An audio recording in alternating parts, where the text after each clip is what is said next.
ایک بات یاد رکھیں کہ انسان اپنی منزل اور اپنی منزل کی جانب جانے والا راستہ تنہا اور خاموشی کے ساتھ بھی طے کر سکتا ہے، لیکن یہ جو تنہا سفر ہے یہ انسان کو تھکا دیتا ہے،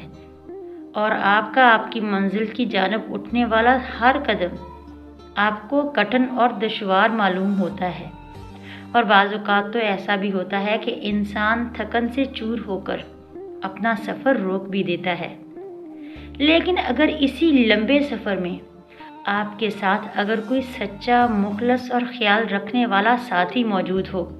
تو یقین جانیں لمبے سے لمبا سفر بھی آسان ہو جاتا ہے۔ آپ کے ساتھ اگر آپ کا ساتھی مخلص ہو تو اس کی محبت کی ٹھنڈک اور احساسات کی گرمی آپ کو تھکنے نہیں دیتی۔ اس کی محبت کی خوشبو چارسو پھیل جاتی ہے اور آپ کو ہمت دیتی ہے۔ اس لیے ضروری ہے کہ جب بھی آپ سفر پر جائیں، جب بھی کوئی منزل طے کریں تو اپنے ساتھ ایک سچا اور مخلص ساتھی لازمی لیں۔